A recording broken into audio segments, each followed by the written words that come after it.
notre Dieu. On lui dit merci. Il nous a permis d'être dans sa présence ce matin pour le glorifier, le magnifier, le célébrer, lui dire merci pour tous ses bienfaits. Il est l'alpha, il est l'oméga, il est le commencement, il est la fin, il est le véritable Dieu. Il est le Saint des Saints.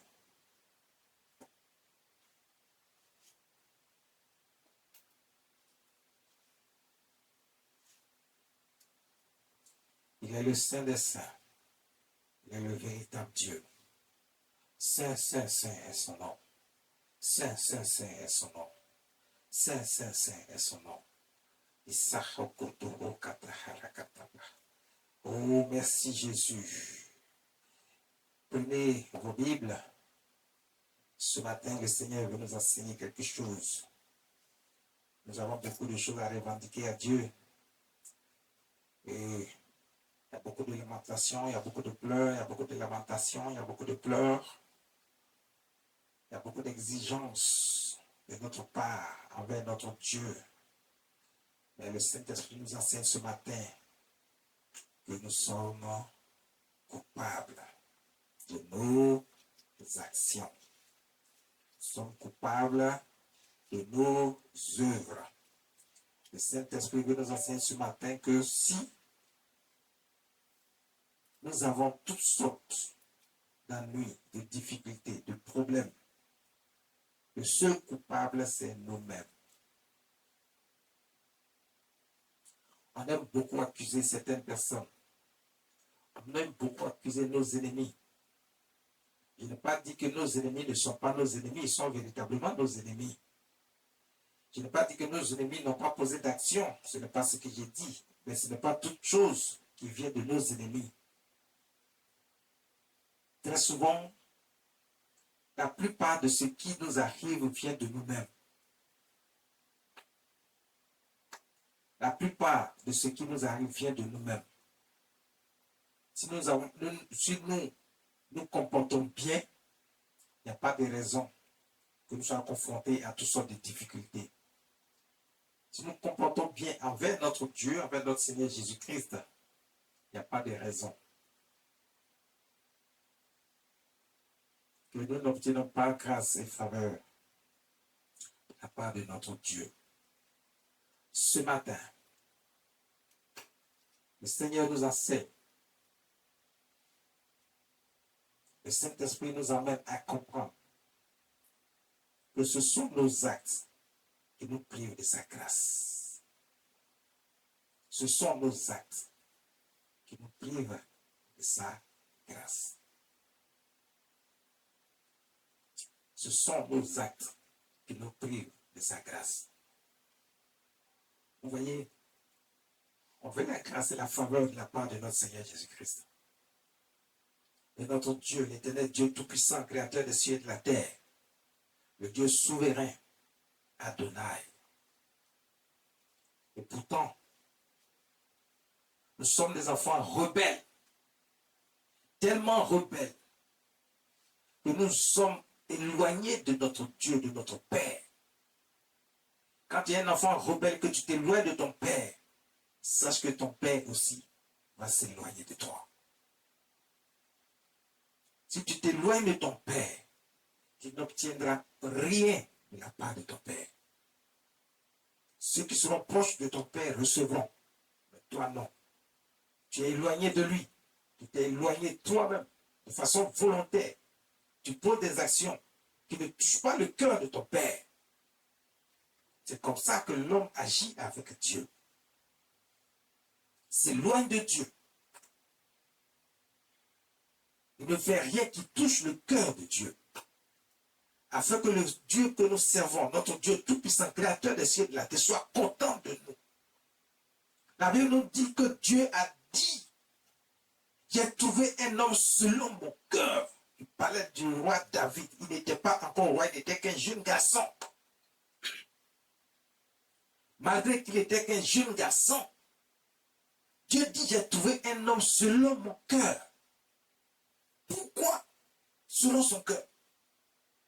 Parce que le roi David, il n'était pas encore roi à cette époque, il était encore jeune garçon, il ne savait même pas qu'il allait être roi un jour, il n'était même pas d'une famille royale.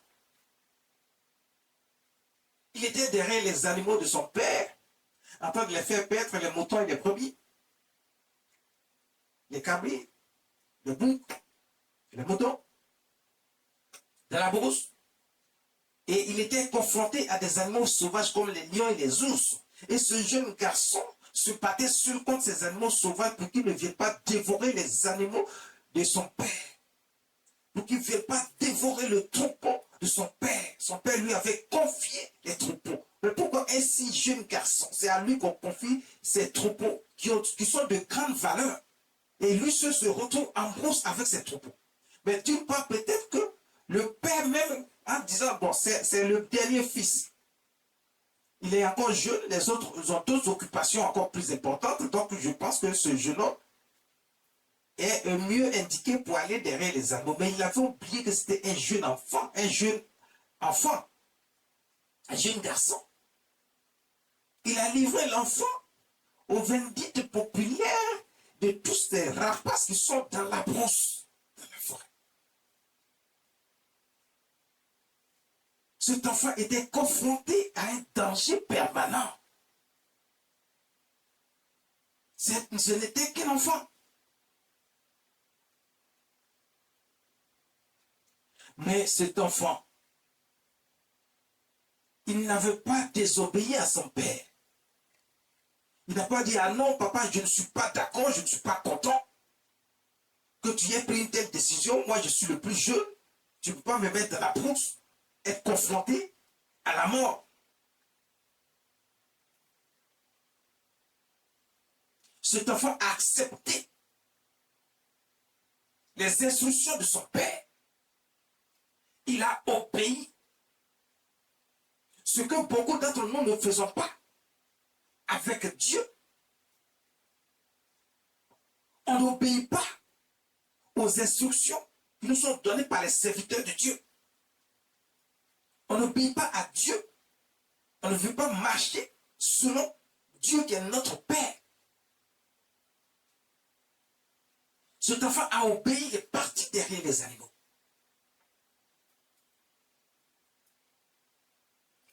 Derrière le troupeau de son père. Il est fait paître pendant des jours et peut-être même voire des semaines. Il est là-bas, il vit seul en brousse. Il revient ensuite avec les troupeaux.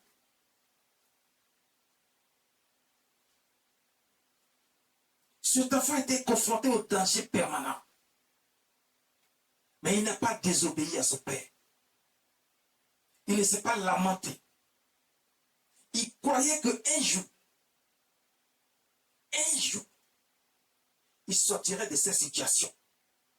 Il avait la conviction qu'un jour, il ne resterait pas derrière les animaux en brousse. Ce jeune homme savait qu'un jour, Dieu se souviendrait de lui. C'est pour ça qu'il a mis sa vie dans les mains de Dieu. Il a mis toute sa confiance en Dieu. Un enfant peut-il combattre des mains nues des ours et des lions? Non. Mais David le faisait. Mais comment arrivait-il à dérouter, à tuer les lions et les ours? Plus tard, David nous dira, l'Éternel Dieu qui m'a permis de vaincre les lions et les ours, en s'adressant à Goliath, il dit, me permettra de couper ta tête, de te vaincre aujourd'hui, de couper ta tête, de donner aux oiseaux du ciel. Ça veut dire que David faisait confiance à Dieu. La vie de David était liée à Dieu. Ce jeune homme avait mis sa confiance à Dieu, sa vie dans les mains de Dieu. Il n'a pas mis sa vie dans les mains de son père. Il n'était pas en train de maudire son père comme beaucoup le font. Pour dire pourquoi il m'a envoyé ici dans la brousse, il ne m'aime pas. David n'a pas dit que son père ne l'aimait pas, et au contraire, il était en formation. Et il aimait bien cette formation parce qu'il voulait mettre sa foi à l'épreuve. Et David a mis sa foi à l'épreuve Parce qu'il a mis sa vie dans les mains de Dieu et sa confiance en Dieu. Il luttait des mains nues contre les animaux sauvages, les lions et les ours. Et il les tuait, il les déroutait. Il protégeait le troupeau de son père, dont il avait la charge.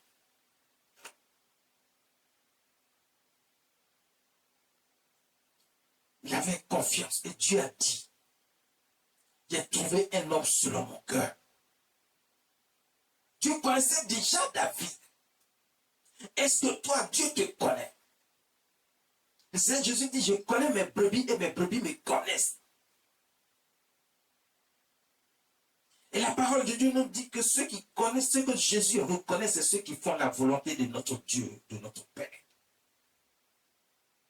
Ceux que Jésus reconnaît comme ses brebis et qui seront élus, ce sont ceux qui font la volonté de Dieu, de notre Père, l'éternel Dieu Tout-Puissant.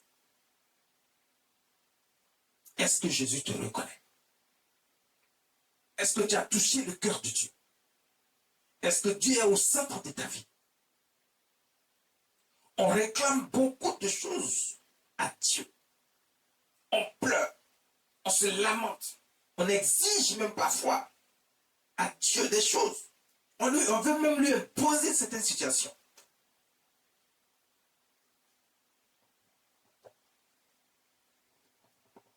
Mais est-ce que notre cœur est bon?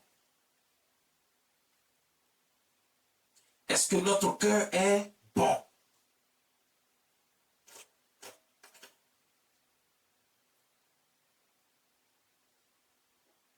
Est-ce que nous sommes selon le cœur de Dieu? Est-ce que Dieu aime ce que nous faisons? Physiquement, spirituellement, aux yeux de tous et même en cachette. Est-ce que Dieu aime cela? David était éloigné de la ville, du village. Il était en brousse.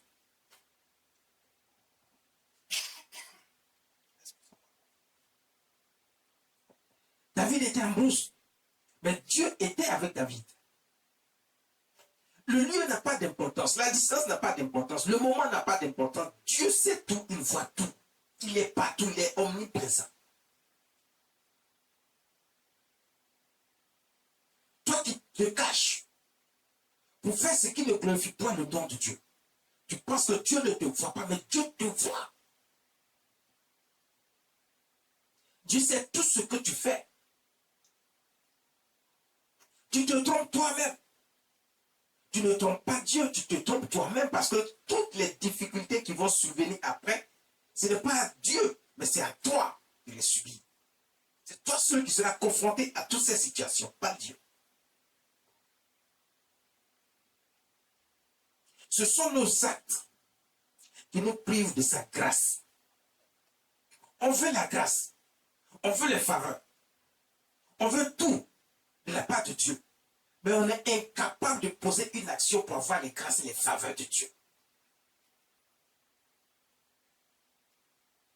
On s'éloigne de Dieu, mais on veut ses grâces et ses faveurs.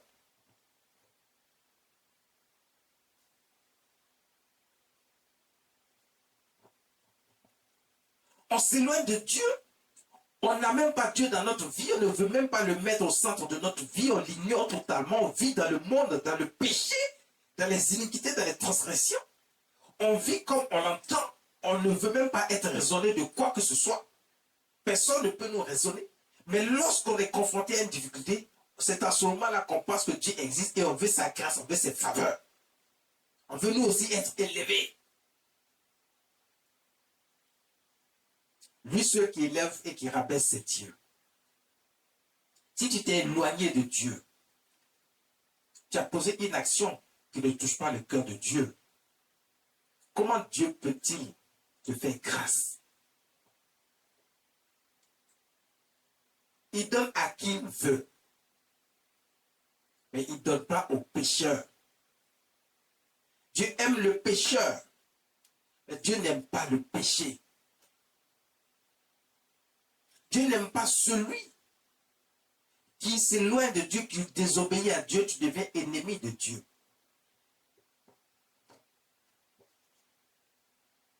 Ce sont nos actes qui nous privent de sa grâce. David était selon le cœur de Dieu.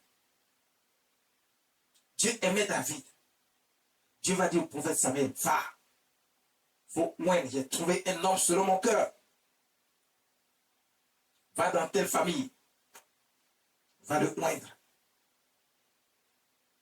Vous avez vu que David va être sorti par Dieu de la bronze pour être positionné au premier rang et tout le monde s'est soumis à David, lui qui était derrière les animaux. Dieu l'a tellement élevé, il est devenu le roi. Qu'est-ce que tu attends de Dieu? Pourquoi t'éloignes-tu de Dieu? Tu ne composes pas avec Dieu. Tu aimes composer avec les hommes. C'est ce que les hommes te disent que tu écoutes. Tu n'écoutes pas ce qui vient de Dieu. Et que les serviteurs de Dieu t'apportent. Comme parole de Dieu, enseignement de la parole de Dieu. Tout ce qui est de la volonté de Dieu. Qui nous permet de vivre. Tu t'éloignes de ces choses. Tu trouves que c'est pour ceux qui n'ont pas le temps. Toi qui as le temps et que tu veux vivre ta vie comme tu l'entends. Mais pourquoi attends-tu quelque chose de la part de Dieu? Toi qui ne fais que te confier simplement aux hommes. Tu ne te confies pas à Dieu. Attends-tu quelque chose réellement de Dieu? Pourquoi ces hommes en qui tu crois et qu'on ne peut pas te raisonner, pourquoi ne te sont-ils pas de la situation difficile dans laquelle tu te trouves? Le livre d'Ézéchiel, le 22e chapitre, versets 4 à 14.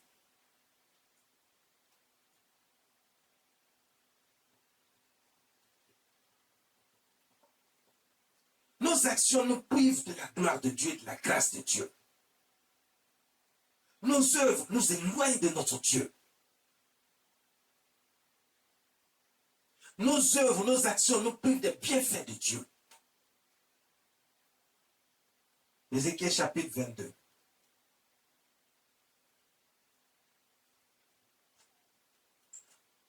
Ézéchiel chapitre 22, verset 4. Tu es coupable à cause du sang que tu as répandu et tu t'es souillé par les idoles. Tu es coupable à cause du sang que tu as répandu et tu t'es souillé par les idoles que tu as faites. Tu as ainsi avancé tes jours et tu es parvenu au terme de tes années. C'est pourquoi je te rends un objet d'opprobre pour les nations et de moquerie pour tous les pays. Dieu s'adresse à son peuple. Mais c'est son peuple, c'est ceux qui étaient là, ceux qui sont là, et ceux qui seront encore là. Ce que Dieu dit ici s'adresse de génération en génération à son peuple. Dieu dit que tu es coupable. Si Dieu dit que tu es coupable, ça veut dire que Dieu sait ce que tu fais. Il te voit partout où tu te trouves. Pendant que tu penses que tu te caches, même dans ton cœur, il connaît les pensées de ton cœur. Il dit tu es coupable. Tu es coupable à cause du sang que tu as répandu. Certains diront, mais moi je n'ai jamais tué quelqu'un. Ah! Si tes actions peuvent faire mourir de chagrin quelqu'un, tu as tué quelqu'un. C'est son sang que tu as répandu. Si tu fais parler quelqu'un pendant des jours, des semaines, des mois, des années, ça dit ton attitude, ton comportement amène la personne. Dans une situation, on a vu des enfants qui ont posé certaines actions, ça dit leur comportement a fini par tuer leurs parents. Il dira, mais je n'ai jamais porté main à mes parents, mais ton attitude les a tués. Tu as du sang sur les mains.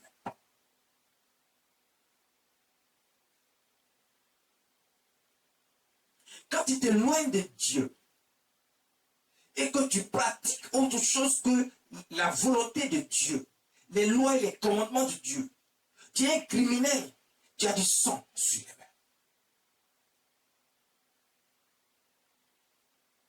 Quand tu as choisi de ne pas faire ce qui est agréable aux yeux de Dieu pour toucher le cœur de Dieu et que tu marches selon les ordres de ce monde, tu es un criminel aux yeux de Dieu. Tu as répandu le sang. Certains diront, mais je n'ai jamais été vers des idoles. Les gens pensent que quand on parle d'idoles, c'est simplement des objets. Oui, il y a des objets, d'accord. Mais ta pensée peut être aussi une idole. Si tu as une mauvaise pensée, ton cœur est mauvais. C'est ce qui se passe dans ton cœur. Mais si tu n'es jamais allé adorer une idole quelconque quelque part, mais tout ce qui est dans ton cœur est mauvais, tu as adoré des idoles. Parce que ta pensée n'est pas de Dieu. Ta pensée est du diable. Le diable fait partie de tout ce qui est idole. Tu as le sang sur les mains. Tu es un criminel. Et Dieu dit, tu es l'ennemi de Dieu.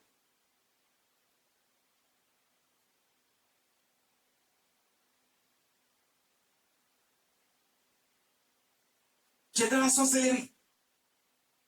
Ah, pour toi-même, on n'en parle pas. Tu fais du mal à tes proches. Pour aucune raison valable. Tu as du sang sur les mains. Et tu t'es souillé par des idoles que tu as faites. Ton idée s'est accrochée à quelque chose. Tu ne peux t'en défaire, c'est ça qui est toi ta référence de vie, mais qui n'a rien à voir avec la volonté de Dieu. Qui ne glorifie point le nom de Dieu. Tu es attaché à une idole, qu'elle soit physique ou spirituelle.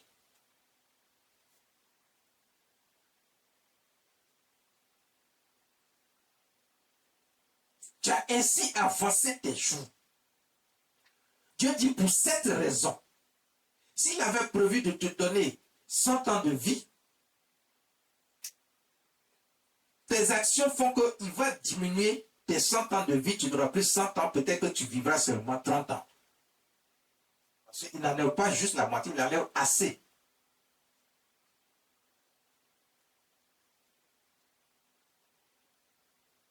Si tu as commencé tard tes œuvres, et que Dieu avait prévu que toi tu vives 100 ans, il va enlever une bonne partie des années qu'il voulait te donner. Parce que ce sont tes actes qui diminuent les années que Dieu a prévu de te donner. Ce sont tes actions. Ce sont tes actions qui diminuent ça. C'est ce que Dieu nous explique ici. Il dit, tu as avancé tes jours. Tu as avancé tes jours.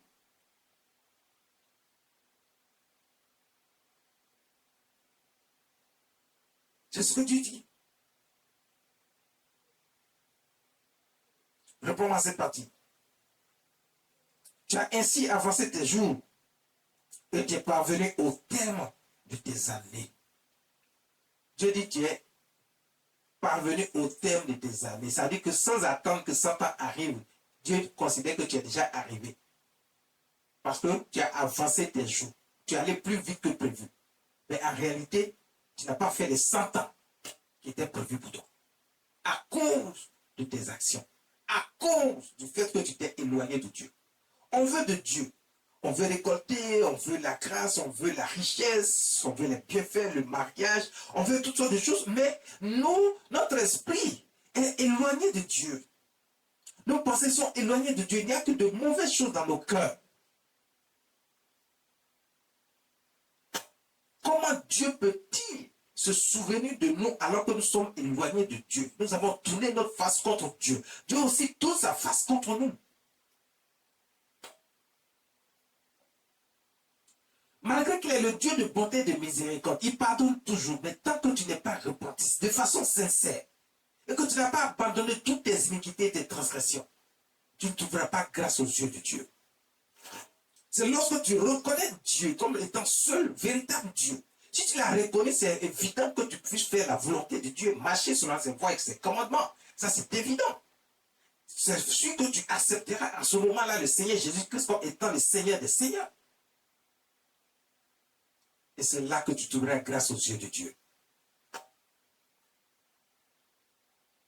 Il y avait deux bandits qui étaient des grands criminels. On devait les tuer sur la croix. Ils étaient de gauche à droite. Et le Seigneur Jésus était au milieu. Il y a un qui n'a pas abandonné ses mauvaises voies, ses mauvaises pensées.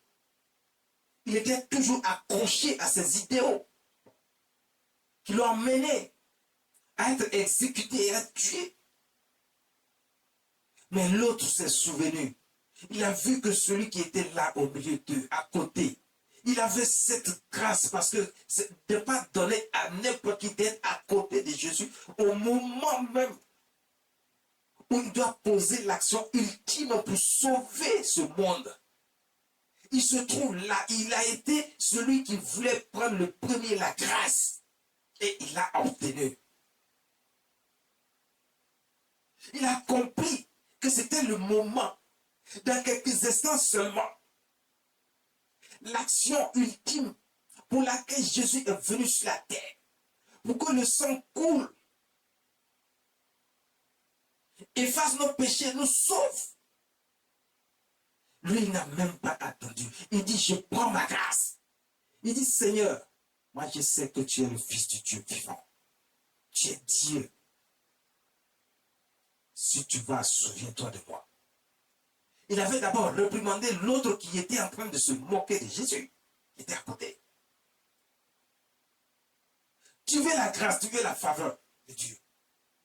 Mais tes actions, tes paroles, tes pensées, ton attitude, tout est contraire à ce que Dieu veut. Il y a des paroles même qui offensent Dieu, le Saint-Esprit. Tes pensées sont mauvaises. Mais voilà quelqu'un qui avait de bonnes pensées et Dieu le connaissait. Il dit, aujourd'hui même, tu seras avec moi au paradis. Aujourd'hui même, tu seras avec moi au paradis.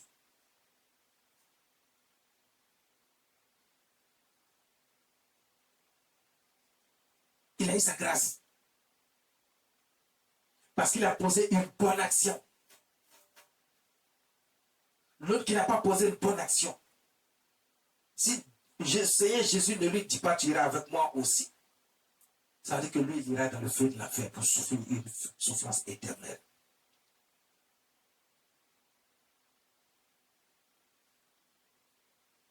Au dernier jugement, il sera jugé coupable. Il sera détruit avec le diable dans le feu de la géhenne.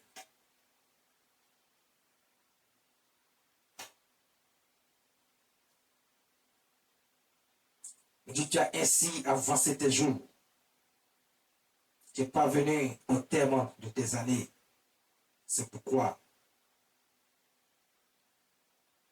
je te rends un objet de preuve pour les nations et de moquerie pour tous les pays. Ne sois pas étonné de ce qui t'arrive. Lorsque tu es éloigné de Dieu, que tu es reconnu coupable par Dieu à cause de tes actions. Lorsque nous sommes reconnus coupables par Dieu à cause de nos actions, Dieu prend des décisions, Et il a dit, il ferait de toi un objet de preuve et de moquerie pour les nations. Donc ce qui t'arrive, la situation dans laquelle tu te trouves, et puis les gens se moquent de toi. Plus personne ne te considère à cause du fait que tu es dans une situation que toi-même tu n'aimes pas.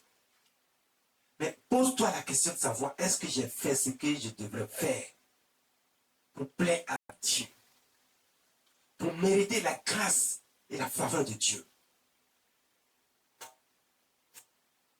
On veut beaucoup de choses, mais on ne sait même pas comment s'y prendre. On ne sait pas que souvent nos actions nous bloquent et qui fait que Dieu s'éloigne de nous. Et même au lieu de recevoir les grâces de la part de Dieu, Ce sont les châtiments qui viennent parce que nous avons fauté. Nous avons offensé Dieu par nos actions.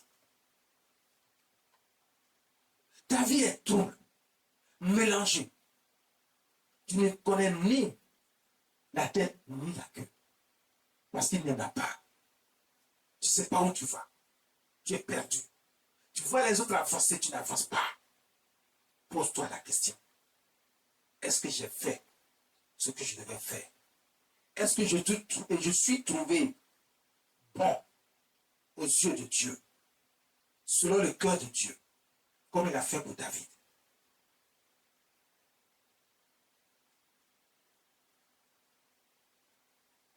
Le verset 5 dit quoi?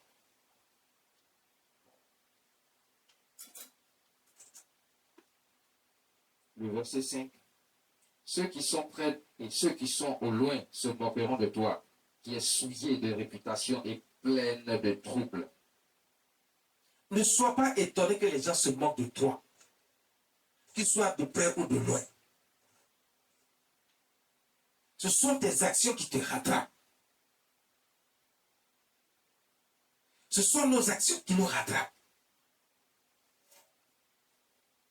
Est-ce que nous avons fait réellement le bon choix? On aime souvent dire, j'aime Jésus, je suis avec Dieu. Sans lui, je ne serais pas ce que je suis actuellement. Mais écoutez, sachez une chose. Est-ce que tu aimes Dieu selon Dieu? Est-ce que tu aimes Dieu selon que Dieu le veut? Est-ce que tes actions sont réelles, qui touchent véritablement le cœur de Dieu? Est-ce que tes actions sont comme Dieu le veut? Tes pensées sont comme Dieu le veut?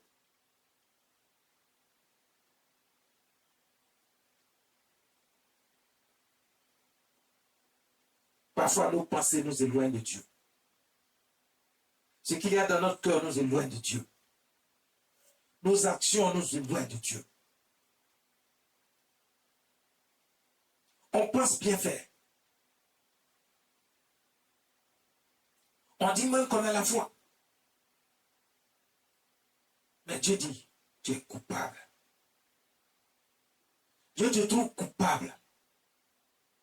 Parce que tant que Dieu ne se reconnaît pas au centre de ta vie, l'unique, et que toutes tes actions ne parlent pas pour toi devant Dieu, toutes tes pensées, c'est parce que tu es éloigné de Dieu. Verset 6 et 7. Verset 6. Voici au-dedans de toi tous les princes d'Israël usent de leur force pour répandre le sang. Verset 7. Au-dedans de toi, l'on méprise père et mère, on maltraite l'étranger, on opprime l'orphelin et la veuve. Je vous ai dit, de la même manière, l'homme se comporte, c'est avec son semblable. C'est de la même manière que l'homme se comporte avec Dieu. Dieu dit au milieu de toi, on méprise tout le monde, père et mère.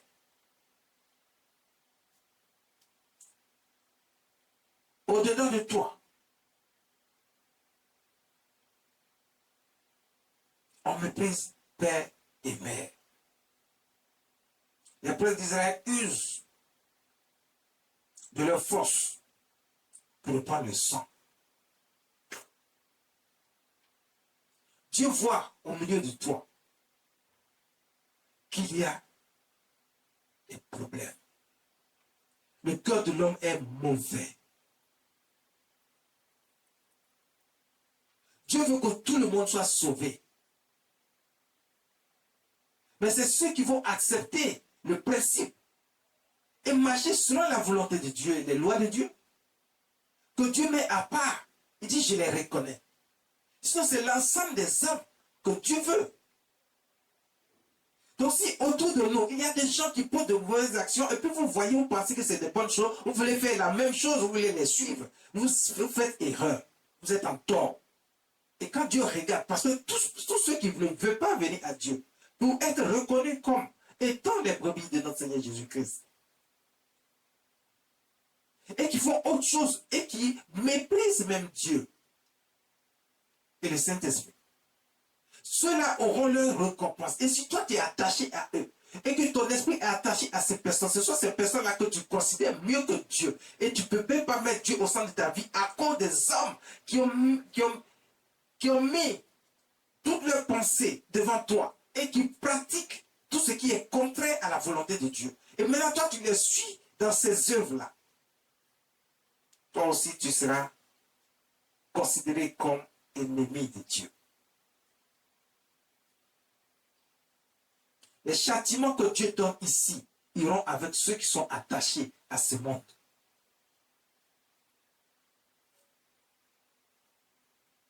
Mais quelqu'un dira, mais nous sommes dans ce monde. Mais oui, ce monde n'a pas été créé pour le diable. Ce monde a été créé pour l'homme et Dieu aime l'homme. Dieu veut que l'homme vive heureux, en paix, épanoui dans ce monde, avec tout ce qui va avec. Mais c'est selon les règles de Dieu, car c'est Dieu qui a créé l'homme. Selon la volonté de Dieu.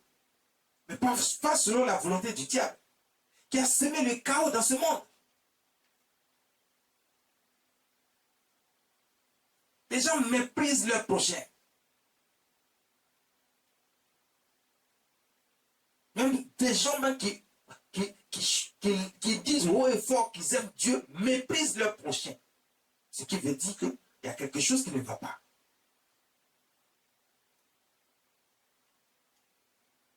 Si tu dis que toi, tu as choisi Dieu, tu sais Dieu, et que tu méprises ton prochain malgré cela, ce n'est pas Dieu que tu sais, mais tu sais le diable.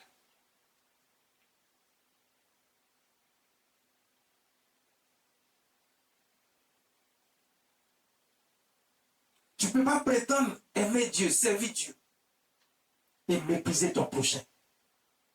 Vouloir du mal à ton prochain. Vouloir qu'il n'avance pas. Tu es coupable. Tu es coupable. C'est de toutes ces choses dont tu parles. Toi, tu ne respectes pas ton père. Tu ne respectes pas ta mère. Il dit, au-dedans de toi, l'homme méprise père et mère. On maltraite l'étranger. On opprime l'orphelin et la veuve. Tu dédaignes mes sanctuaires. Tu profanes les sabbats.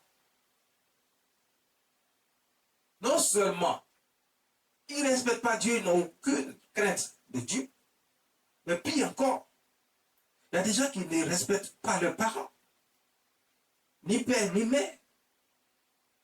Quand tu les vois se comporter avec leur père, avec leur mère, tu as l'impression que ce sont eux-mêmes qui ont mis leur père et leur mère au monde. Écoutez, je vous dis une chose. Ce que ton père fait, ce que ta mère fait, ce que ton père est, ce que ta mère est, ce n'est pas ton problème. Ça ne te regarde pas, ni de près, ni de loin. Ce que tu dois faire, si ton père n'est pas dans le Seigneur, si ta mère n'est pas dans le Seigneur, c'est de prier Dieu à ce que ton père et ta mère soient gagnés à notre Seigneur Jésus-Christ. Et qu'ils puissent connaître la joie de connaître ce qui est juste et droit. Mais ce n'est pas à toi d'insulter ton père ou ta mère. Ce n'est pas à toi de manquer de respect à ton père ou à ta mère. Ce n'est pas à toi de dire des méchancetés sur ta mère, sur ton père, parce que peut-être pour toi, tu l'as vu poser certaines actions. Dieu dit toutes ces choses ne sont pas bonnes. C'est tout ça qui fait que tu es coupable.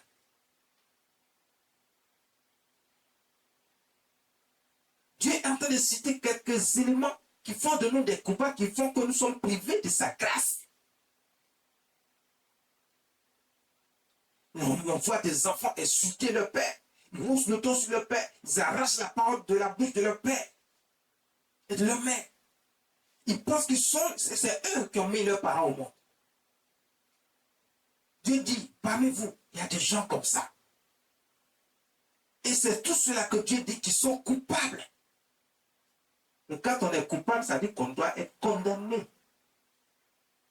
Donc quand le châtiment vient sur toi, ne sois pas étonné, tu t'es rendu coupable d'une action devant Dieu.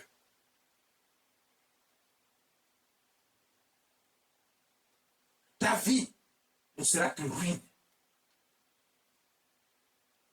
Tu ne pourras jamais vivre heureux. Et quand tu fais ça, tu avances tes jours.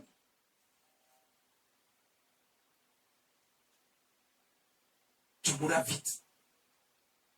Les problèmes vont te submerger. Dieu maltraite l'étranger. Il y a des gens qui n'aiment pas ceux qui ne sont pas d'eux, de leur famille. L'étranger, ce n'est pas seulement celui qui vient d'un autre pays, mais c'est celui qui n'est pas de votre famille. Ton projet qui est juste à côté de toi, que tu méprises, que tu considères comme un étranger. Oui, c'est un étranger. Mais Dieu dit, aime ton prochain comme toi-même. Aime ton prochain comme toi-même. De la même manière, tu t'aimes, tu te considères. Tu hausses tes épaules. Tu crois que tu es important. Dieu dit, c'est de cette manière que tu dois considérer l'autre, qui est aussi important. Est-ce que vous savez qu'il y a des gens qui méprisent jusqu'à mépriser leur mère? Il y a d'autres qui méprisent leurs aînés. Ils les prennent pour leurs cadets, alors que c'est eux qui sont les cadets, mais ils méprisent leurs aînés parce que Dieu leur a permis d'avoir un peu. Ils pensent qu'ils sont arrivés. Dieu dit, tu es coupable. Il enlèvera tout dans ta main pour que tu saches que c'est lui qui donne, personne d'autre. C'est lui qui élève, c'est lui qui rabaisse. Il dit, on opprime l'orphelin et la veuve. Les gens ne les considèrent pas. Pourtant, Dieu, c'est lui qui protège l'orphelin et la veuve. Si tu as un peu, partage avec l'orphelin. Il est orphelin parce qu'il n'a ni père ni mère. Et tout le monde le méprise. Généralement, quand ses parents ne sont plus et qu'il n'est pas encore en mesure de se prendre lui-même en charge, les gens le méprisent. D'autres même viennent prendre leur héritage.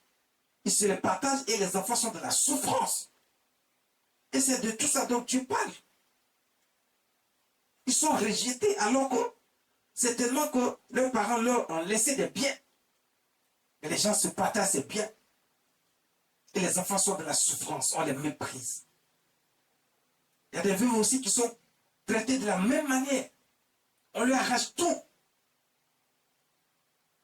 Elles se retrouvent à zéro. Dieu dit, ne les méprisez pas. Ne vous comportez pas de cette manière avec ces veuves, ces orphelins. Partagez avec eux.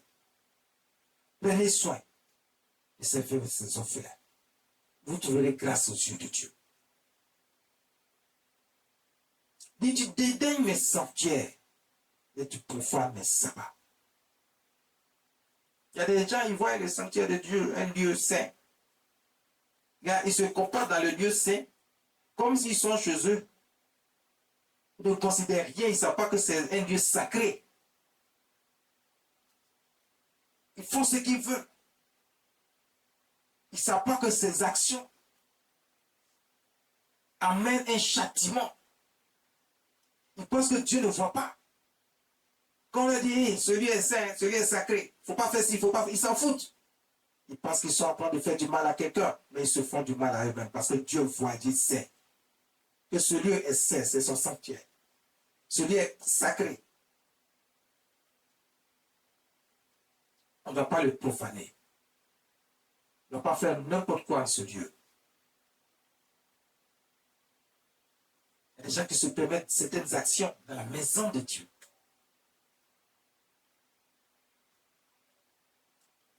Tu es reconnu coupable. Tu es reconnu coupable. Et Dieu n'épargne pas ce genre de personnes. On veut trouver grâce et faveur aux yeux de Dieu. On doit éviter un certain nombre de choses et Dieu est en train de nous citer quelques-uns. Quelques-uns. C'est même pas tout. Le verset 9, il dit, le verset 8, il dit, tu profanes le sabbat. Déjà qui ne respectent pas le jour du sabbat. Le jour du sabbat, c'est ce moment où nous nous rassemblons comme aujourd'hui, par exemple. Nous sommes rassemblés ici pour célébrer Dieu, pour magnifier Dieu et pour recevoir de la part de Dieu. C'est le moment solennel que Dieu a décidé qui sera chaque semaine, chaque 7 jours, jusqu'à la fin des temps, pour honorer et célébrer Dieu. Il y a des gens, c'est ce jour-là qui prennent pour aller à la plage. C'est ce jour-là qui prennent pour aller rencontrer leurs amants, leurs amantes. C'est ce jour-là qui prennent pour tous leurs rendez-vous farfelus du monde. C'est ce jour-là qu'ils prennent pour faire ce qu'ils veulent. Ils viennent en retard au culte. Ils prennent tout leur temps. Dieu dit, quand tu fais ça, tu es en train de profaner le sabbat. Ils prennent tout leur temps. Ils font ce qu'ils veulent. Ils pensent que ce qu'ils sont en train de faire est important que de se précipiter pour aller rapidement dans la présence de Dieu pour le célébrer.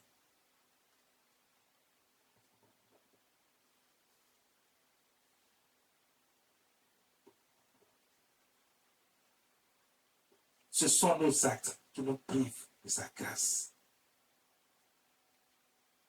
Et le verset 9 dit, il y a chez toi des abominations pour répandre le sang.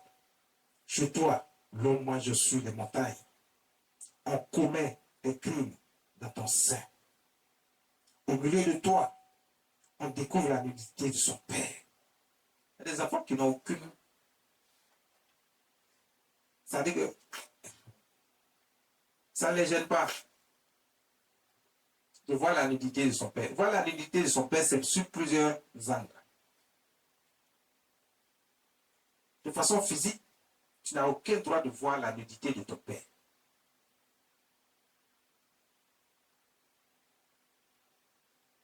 Ni de ta mère. C'est cela.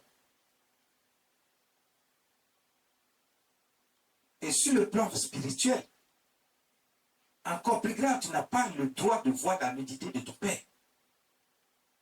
Donc tu n'as pas le droit de voir sa nudité physique. Tu n'as pas le droit de voir sa nudité spirituelle, qui est liée à Dieu. Parce qu'il y a des enfants qui vont, si le père n'est plus, par exemple, avec le mère, et qu'il est avec une autre femme, cette femme devient leur mère, mais des enfants ne considèrent pas cette femme comme leur mère. D'autres même, si ce sont des hommes qui sont grands, d'autres vont vouloir aller avec cette femme. Ils sont en train de découvrir la dignité de leur père. Il y a un châtiment qui vient sur ces personnes-là, ces enfants-là.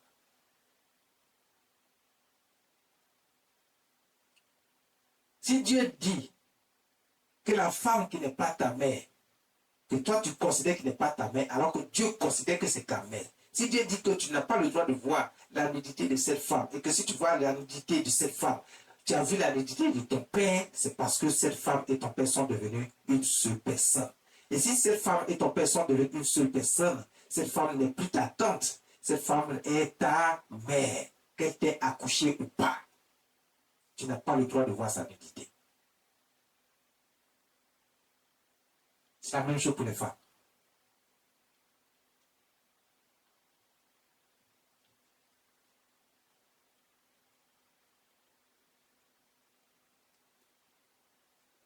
C'est une malédiction qui vient sur ce genre de personnes. Tu dois donc pas découvrir la nudité de ton père. Au milieu de toi, on fait violence à la femme pendant son impurité. Il y a des gens qui violent les femmes. Il y a des gens qui agressent les femmes sexuellement pendant qu'elles sont dans leur moment de menstruation. Ils s'en vont avec elles. Dieu dit c'est une abomination. Tu deviens coupable devant Dieu. Tu deviens coupable devant Dieu. Répands-toi. Le Seigneur est bon et juste pour pardonner. Sanctifie-toi. Abandonne tout ce qui est mal. et reste avec notre Dieu. Il t'accueille toujours à bras ouverts.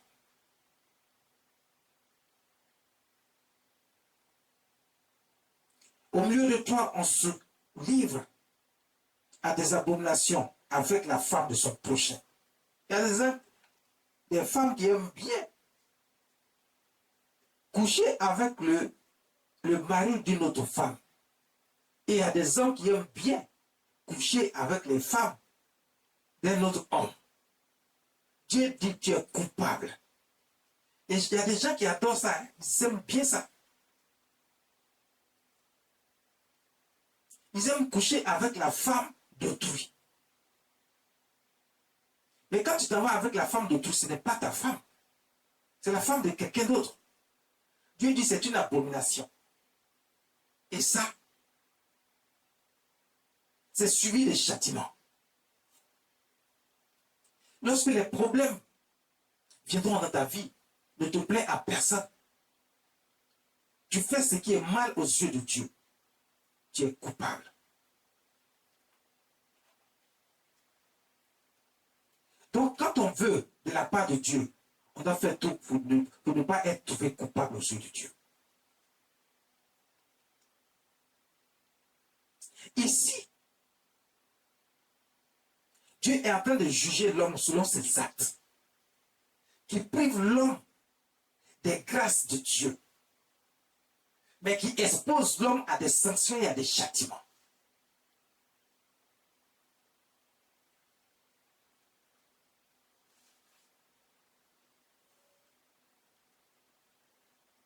Mais qui expose l'homme à des sanctions et à des châtiments.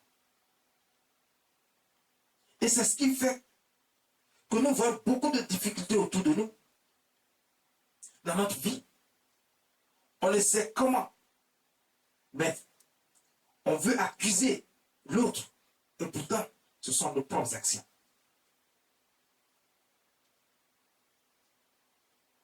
Mais quand tu fais ça, tu permets à l'ennemi de t'atteindre et de faire de toi ce qu'il veut. Et il se moque de toi devant Dieu.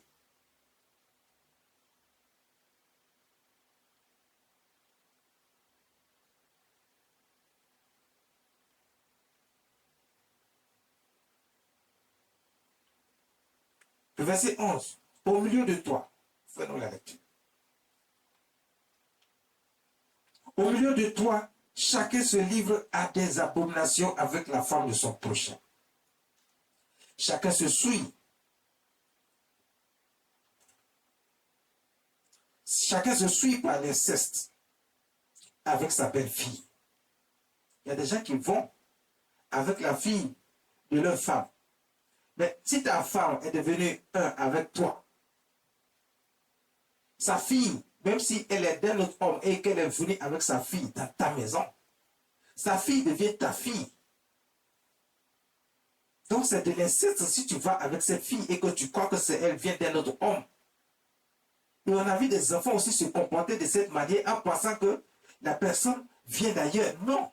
À partir du moment où tu es l'enfant, tu es venu, que tu sois garçon ou fille, et que tu es venu avec ta mère, et que vous êtes dans une nouvelle famille, cette famille devient votre famille légitime, reconnue devant Dieu. Cet homme qui est là devient votre père. S'il a des enfants, des filles ou des garçons, c'est vos frères et sœurs. Vous ne pouvez pas aller avec eux. Ça devient de l'inceste. Et Dieu dit, il voit cela parmi son peuple. Et Dieu est indigné par ces abominations. Il dit, tu es coupable. Quand Dieu a cité la culpabilité de chacun d'entre nous, il a cité quelques éléments, et c'est ce qu'il continue de faire. Pour nous montrer. Parce que souvent on se pose la question, mais Dieu nous accuse quoi? De quoi au juste? Mais ce dont Dieu nous accuse, c'est ce qu'il est en train de citer. Il y en a plus. Mais les choses essentielles que l'on méprise et l'on néglige et qu'on pense que Dieu ne fait pas attention à ces choses. Dieu fait très attention. Et c'est pour ça qu'il nous dit ici, voici ce dont vous êtes coupables. Nos actes nous privent de sa grâce. Dieu est en train de nous interpeller que si nous ne recevons pas la grâce et la faveur, c'est parce que nous sommes coupables de nos actes.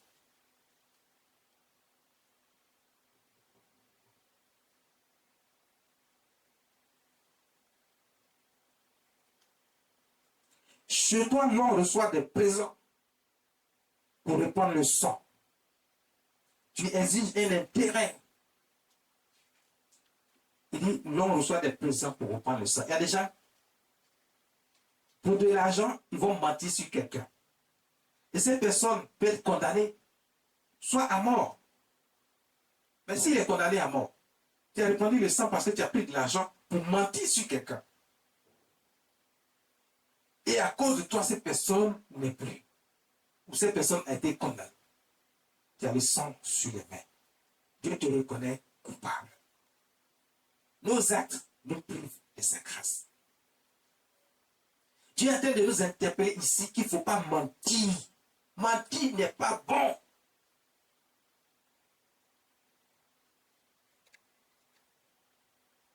Ne mens pas. Et si tu as à cause de l'argent, ne mens pas. Pour te donner une bonne impression aux yeux des gens. Et pour prendre le bien des gens de façon frauduleuse.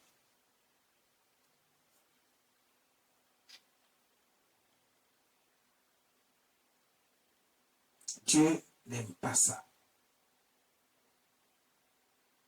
Il n'aime pas ceux aussi qui aiment donner de l'argent, prêter de l'argent et qui multiplient les intérêts de cet argent souvent par 2, par 3.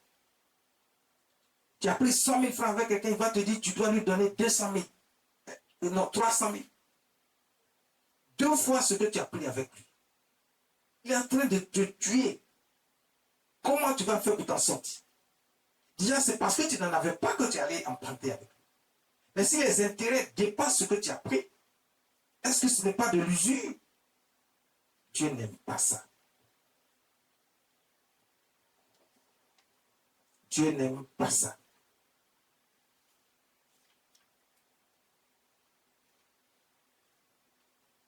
Tu exiges un intérêt et une usure. C'est ce que Dieu dit dans sa parole. Tu dépouilles ton prochain par la violence. Et moi, tu m'oublies, dit le Seigneur éternel.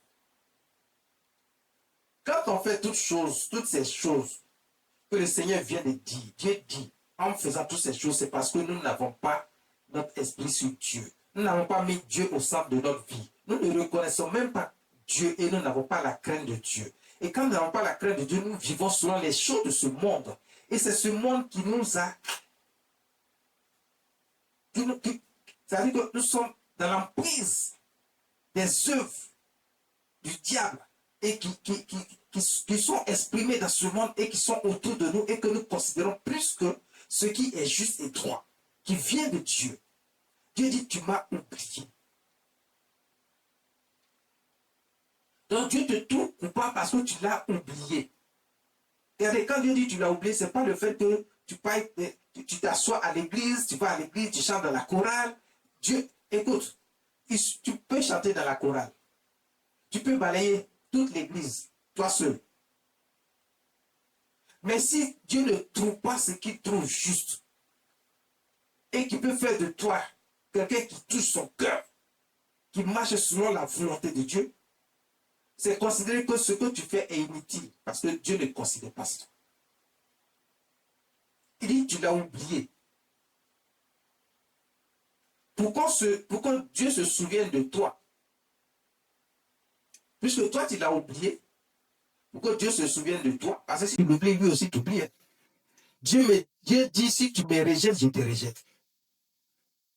Donc Dieu dit, tu m'as oublié. Ça veut dire que quand il te regarde, toutes tes actions, tes pensées, tout ce qu'il y a dans ton cœur, tout ce que tu fais, ce sont les choses du monde. Tu préfères écouter les hommes, tu préfères faire ce que les hommes te disent. Tu préfères écouter les menteurs que d'écouter ce qui est juste et droit qui vient de Dieu, qui vient du Saint-Esprit.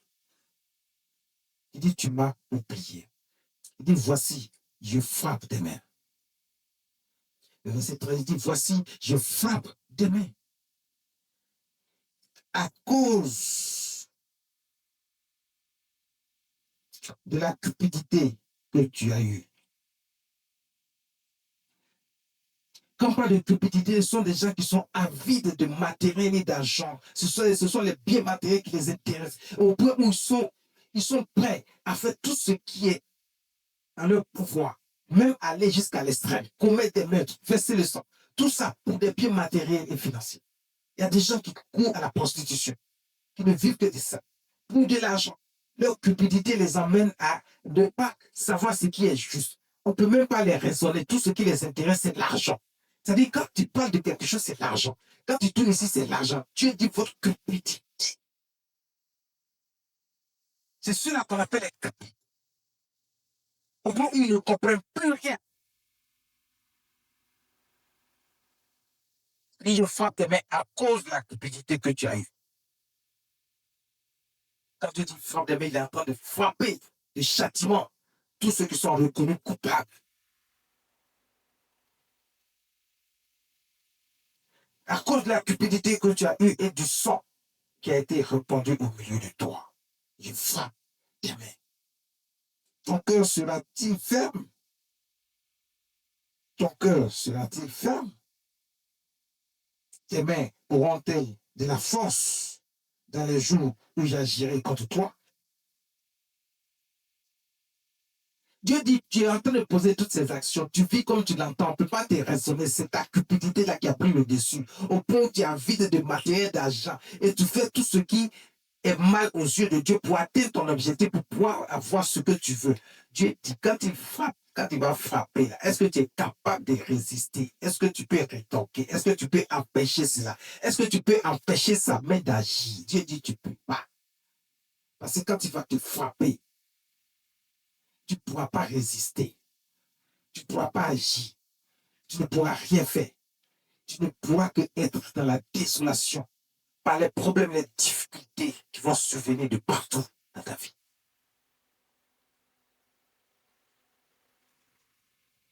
Il dit, je frappe à cause de ta cupidité.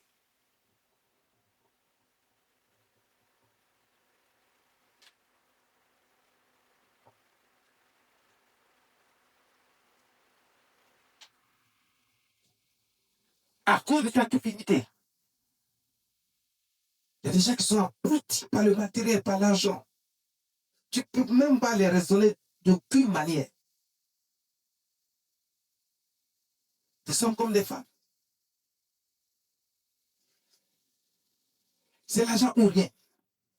Ils sont prêts à passer par tous les moyens possibles pour obtenir le matériel ou l'argent. On ne peut pas les raisonner concernant Dieu. Tu ne peux même pas leur expliquer quelque chose. Ils vont même te dire qu'eux-mêmes connaissent Dieu plus que toi. Regardez leur vie, comment elle est misérable. Malgré qu'ils sont assoiffés d'argent et de matériel. Regardez comment leur vie est misérable.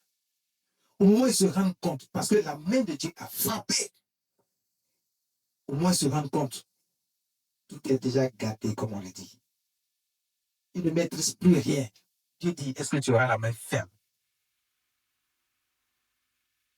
Est-ce que tu pourras résister? Tu ne peux pas. Parce que c'est la main de Dieu qui frappe.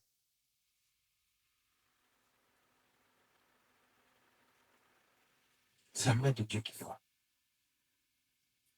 Ce sont nos actions qui nous privent de sa grâce. On veut obtenir de la part de Dieu. On veut recevoir, on veut récolter. Si on ne connaît pas toutes ces choses, on va passer à côté et on va souffrir davantage. Mais lorsqu'on est instruit sur ces choses, on sait comment éviter d'être dans une telle situation. Mais on sait aussi comment recevoir de la part de Dieu les grâces et les faveurs. Quand c'est comme ça, Dieu dira, j'ai trouvé un homme selon mon cœur. J'ai trouvé une femme selon mon cœur. Ce matin, Dieu dit, ce sont nos grâces, et ce sont nos actions, pardon, qui nous privent de sa grâce. Ce sont nos actions qui nous privent de sa grâce. On a gloire à notre Seigneur Jésus-Christ. Merci Jésus.